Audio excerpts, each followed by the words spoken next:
What's going on, friends, fam, YouTube?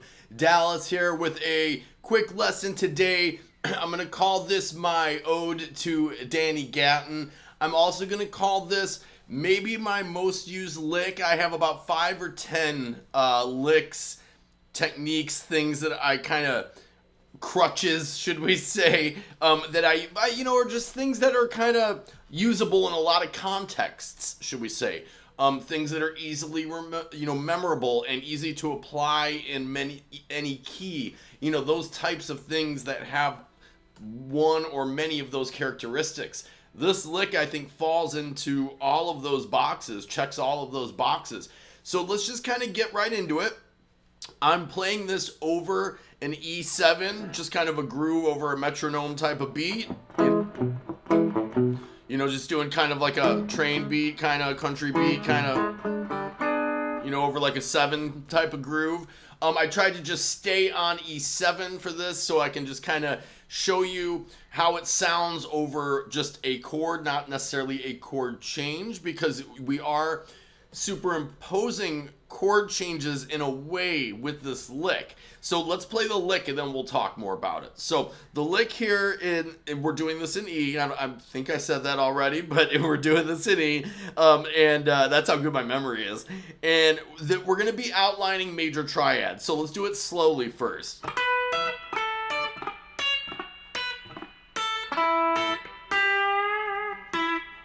Okay, now major and minor triads. So we're going to be outlining major and minor triads. And I'm sorry, I misspoke and said just major. But point being is that I wanted to play this over a backing track just over an E so that you can hear the chord movements as a lick just over that one chord, right? Not over necessarily a chord movement. And also too, because of the technique you're going to be using, a lot of it isn't as much harmonic function of these triads as it is the effect. So let's get into it. We played it slow. Let's play it at speed. Okay, so let's break it down. We're going to have pretty much 4 triads that we're playing. E major triad here, which is 13 on your G, 12 on your B and your E. And then you're going to move that whole figure down 2 frets to a D major triad, which is, 11 on your G, 10 on your E and B, so down 2 frets.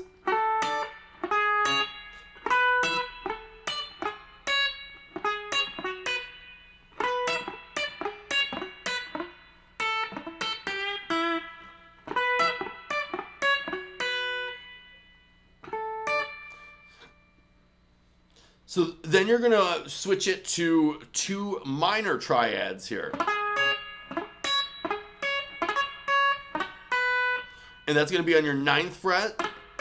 So like a C sharp minor triad. And then a B minor triad on your 7th fret. And you're going to be covering all 3 strings here, your G, your B, and your E on both of those.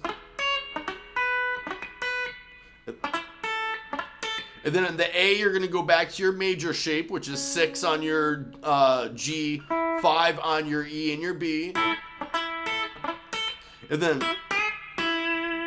then now here you're on your root E, right? So on your B string, 5th fret B string.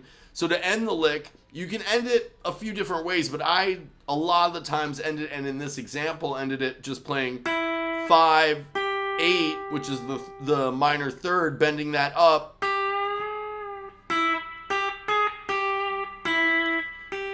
So bending that 8 up. And you don't have to be precise with that bend. It's actually kind of ugly, even though it's a minor to major third, which is not necessarily like a dissonant, but it's it's got a hint of ugliness, so like it doesn't have to be real precise. You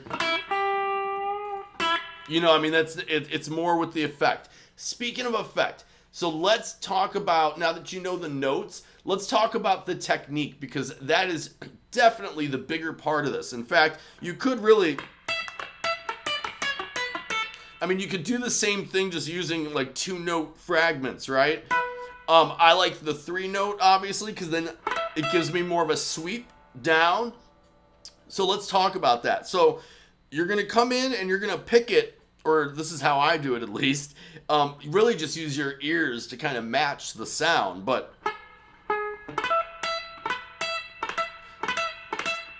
so I'm coming in and I'm palm muting, and I'm coming in with a downstroke first over the whole thing, over all 3 notes.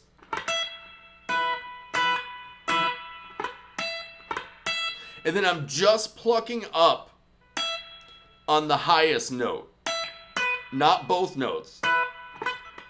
You don't want the double stop in there. I don't know why, but it sounds cooler to me to just outline the melody. Is really what you're outlining, right? So I just pluck up with my middle finger on my highest string. It's real hard to do it slow. I can't really do it slow.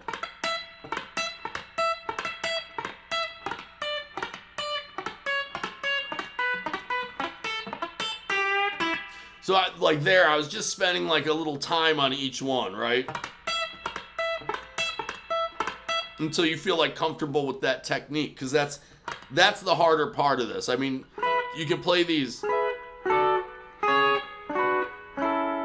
playing those triads, that's not challenging at all, right? It's going to be the feel of it. And then a big part of that is, so you're coming in with your pick there, but I'm leaving my hand on my bridge here and muting this like pretty much throughout this whole lick, and then lifting it up to pluck that high note.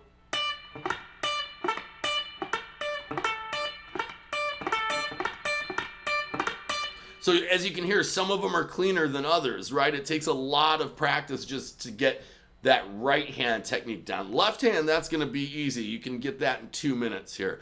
It's going to be the right hand technique that's going to take you just a little bit longer to work on. I mean, as you can see, I'm still working on it. I don't have it completely clean, and I play this lick all the time. So now let's talk about that, which is the last piece of this, and that's how I use this lick. And in the beginning there, and I don't think I'm even going to chop that up. Usually I would chop it up just to show you the lick, but I kind of wanted to show it to you in context, to show you if you're noodling around here in E, and you want to move down to your lower register, is a fantastic way to get there, right? And then now you're here, and you can work out of your E box here if you so choose.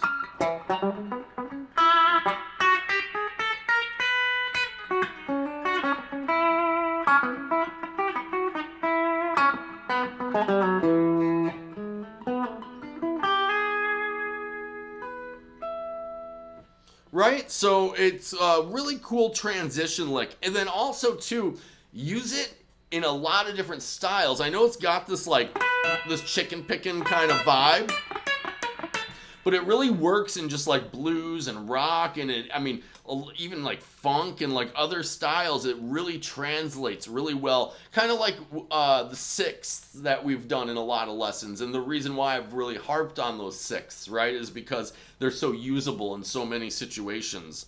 So I kind of feel that way about this lick, and I'm actually going to title this one of my most used licks, or most used lick, because I do use this all over the place. So cool. I'm going to just keep it at that. I think that's probably enough for you to get this lick under your fingers, add it to your, tricks and things to do. And once again, try it in many different situations and adapting it to your own lick, and mess with some different endings too.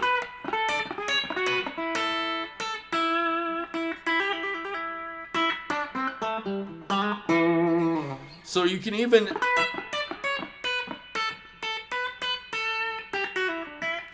So yeah, make sure to mess with different endings with it. That's about it, guys. We're just gonna wrap this here. I really appreciate and love you all. You know how much I love you guys. Like, subscribe, share, keep on picking. That's the most important thing, right? Much love, you guys. Later.